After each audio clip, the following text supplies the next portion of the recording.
जय हिंद साथियों, मैं दिल्ली से अलका लांबा सभी साथियों का स्वागत करती हूँ। श्रीमती सोनिया गांधी कांग्रेस की आज की तारीख में फिलहाल एकमात्र नेता है। इस साल 74 साल की सोनिया गांधी जी पूरी हो जाएंगी।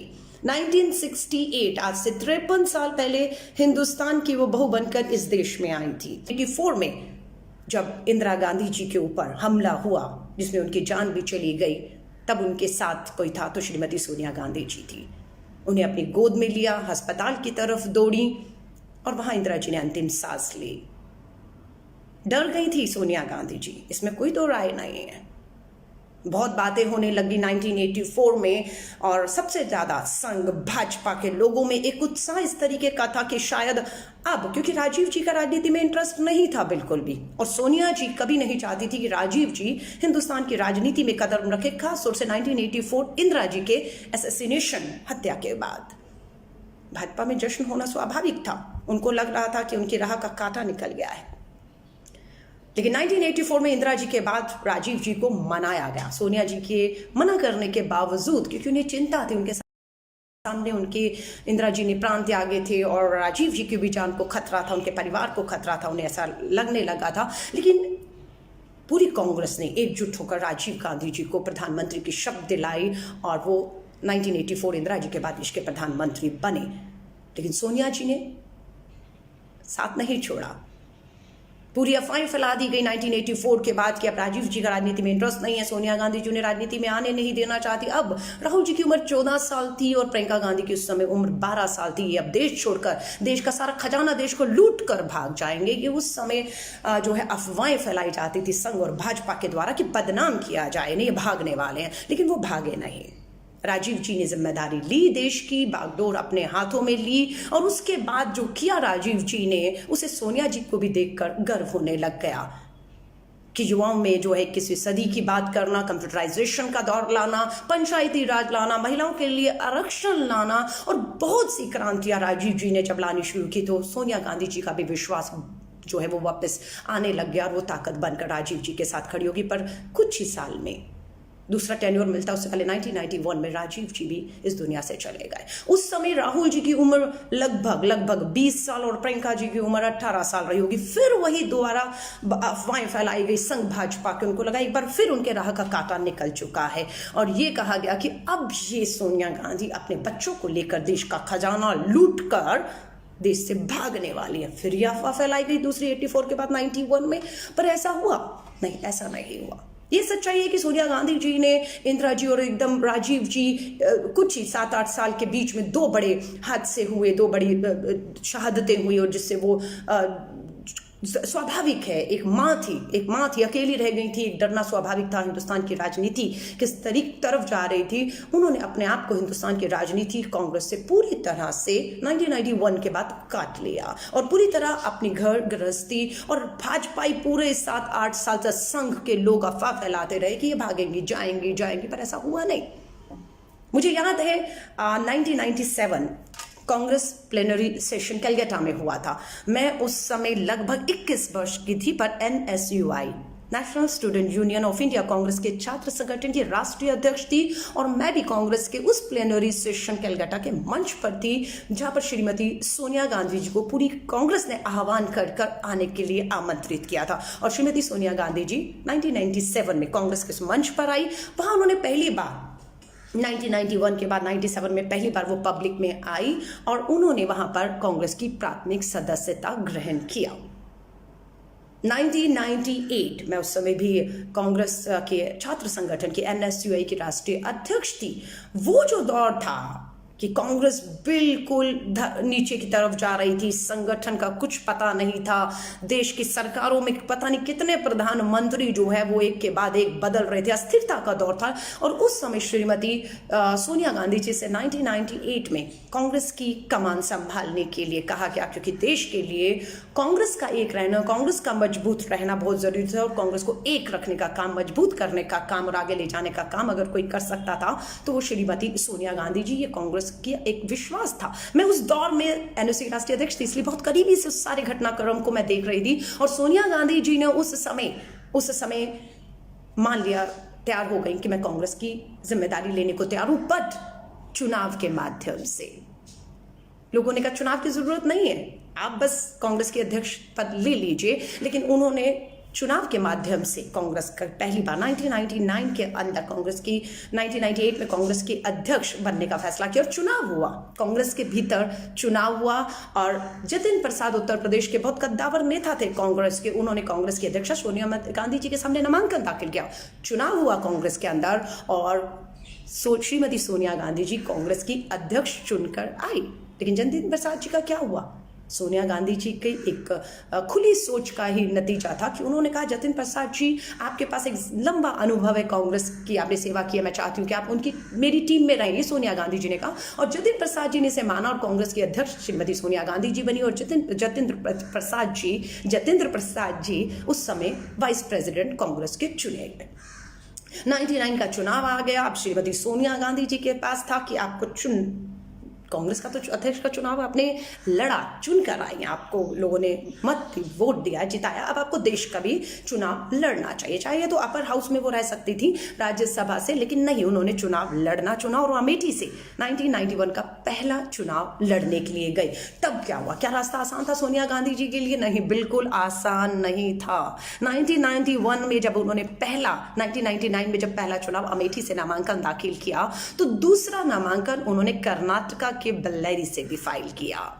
ये पहला चुनाव था श्रीमती सोनिया गांधी जी का। फिर संघ और भाजपा को लगा 84 में लगा था कांटा निकल गया, नहीं निकला। 1991 में उनको लगा कि राजीव जी के जाने के बाद कांटा निकल गया, लेकिन कांटा नहीं निकल रहा था। अब सोनिया गांधी जी आ गई हैं जो पूरी कांग्रेस को एक रखते हुए चुनाव के मैदान में खड़ी थी। श्रीमती सोनिया गांधी जी, और उस समय मैं याद करती हूँ स्वर्गीय आदरणीय श्रीमती सुषमा स्वराज जी को भाजपा और संघ ने सोनिया गांधी जी के सामने खड़ा करने के लिए अपनी सबसे कद्दावर नेता श्रीमती स्वर्गीय सुषमा स्वराज जी को चुना। सुषमा स्वराज जी को लगा अमेठी तो शायद संभव नहीं हो पाएगा क्योंकि कांग्रेस का एक गढ़ रहा है, लेकिन बेल्लैरी से, कर्नाटका से उन्होंने श्रीमती सोनिया गांधी जी के सामने चुनाव लड़ने की चुनौती को स्वीकार कर लिया। और इस बात को उन्होंने कहा, अगर गूगल करेंगे, कि अगर वो चुनाव हार जाती हैं, अगर सोनिया गांधी जी चुनाव जीतती हैं और प्रधानमंत्री बन जाती हैं, उन्हें ऐसा लग रहा था, तो वो अपना सर मंडवा देंगी और वो जमीन पर सोएंगी। बहुत बड़ी घोषणा उन्होंने की थी कि अगर वो चुनाव हारी तो वो अपना सर, सुषमा स्वराज जी ने कहा, सर मंडवा देंगी और जमीन पर सोएंगी। और नतीजा क्या आया? श्रीमती सोनिया गांधी जी 1999 का अमेठी और बेल्लैरी कर्नाटका का चुनाव भारी बहुमत से जीत गई और सुषमा स्वराज जी भाजपा संघ की पूरी हार वहां पर हुई। ये चुनौतियां थी।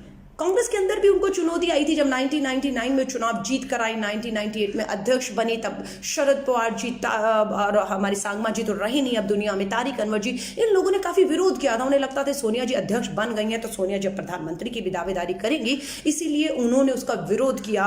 और विरोध के चलते, क्योंकि सोनिया जी चुनकर आई थी, अध्यक्ष बनी थी, देश का चुनाव जीता था 1999 का उन्होंने 2 जगहों से। उसके बाद पार्टी के अंदर अनुशासनहीनता के तौर पर से देखते हुए तीनों नेताओं को पार्टी से बाहर कर दिया गया।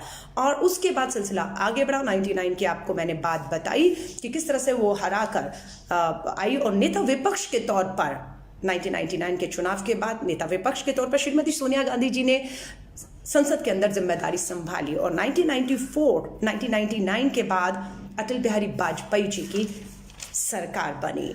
और अटल बिहारी वाजपेयी जी का जो सोनिया गांधी जी के साथ जो संस्कारों की बात करते हैं, हिंदू रीति रिवाजों की बात करते हैं, बहू और बेटियों की बात करते हैं, अटल बिहारी वाजपेयी जी की बहुत तस्वीरें आपको सोनिया गांधी जी के साथ दिखेंगी कि कितना सम्मान करते थे वो एक महिला का, एक नेता के तौर पर। और कभी उन्होंने उनके व्यक्तिगत जीवन पर जो है उंगली शायद कभी उठाई। अगर आप तस्वीरें देखेंगे, एल के अडवाणी जी हों, आपके अटल बिहारी वाजपेयी जी की सोनिया जी के साथ एक सम्मान था। लेकिन आज जितना स्तर नीचे गिर सकता है उसे गिराने की कोशिश की जा रही है, बदनाम करिए, क्योंकि कांटा एक ही दिख रहा है। तस्वीरें हैं मेरे पास, सोनिया जी की ये किताब है जिसमें अटल बिहारी वाजपेयी जी और अडवाणी जी और बड़े नेताओं के साथ सोनिया जी के कैसे संबंध रहे जब वो नेता विपक्ष थी और अटल बिहारी वाजपेयी जी देश के प्रधानमंत्री थे, कितना सम्मान था उन्हें।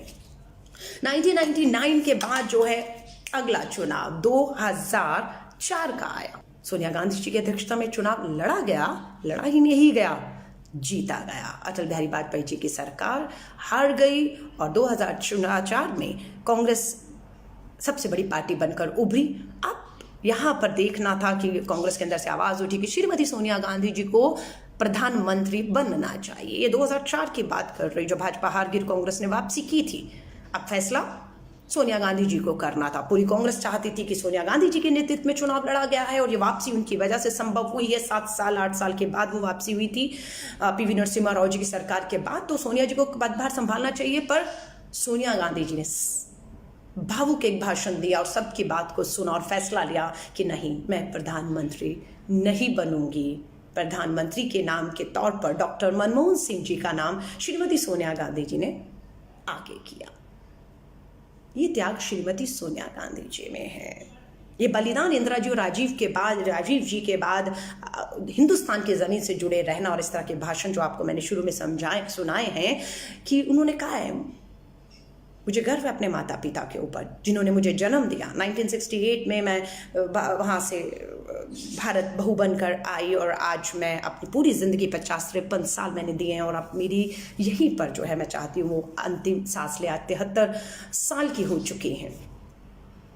ये त्याग, ये बलिदान, मैं सोनिया गांधी जी से मुझे नहीं मालूम, मैंने कहा आप लोगों को कितनी बार मिल चुके हैं। मैं 1997 में जब उन्होंने कांग्रेस की सदस्यता ली, मैंने उसकी राष्ट्रीय अध्यक्ष थी, बहुत करीब से उस दौर को देखा। 1998 में जब वो कांग्रेस की राष्ट्रीय अध्यक्ष थी, तब भी मैं NSUI की राष्ट्रीय अध्यक्ष थी। उनके साथ मुझे काम करने का मौका मिला और मुझे बहुत बार मैं कह रही हूँ किस तरीके से मेहमान नवाजी की जाती है, संस्कार क्या है, पहनावा, खान पीन, इवन कि हर चीज़ को लेकर उनकी रगों में वो चीज़ें बसी हुई थी। और बहुत बार महसूस होता था उनके पहनावे को देखकर कि हमसे ज़्यादा तो भारतीय ये हैं, हमसे ज़्यादा तो भारत के लिए एक दर्द, एक प्रेम और जो आधा चीज़ें राजीव जी और इंदिरा जी छोड़ गए, उस इंदिरा जी इस देश के लिए आगे ले जाने का एक जज्बा रखती हैं। और इतने लांछन, इतनी बुरी अभद्र भाषा सुनने के बावजूद भी उनके पांव डगमगाए नहीं। आरोप लगते थे देश छोड़कर भाग जाएंगे, देश का खजाना लेकर भाग जाएंगी, पर उन्होंने ऐसा नहीं किया। 7 चुनाव लड़े और 7 के 7 चुनाव आज तक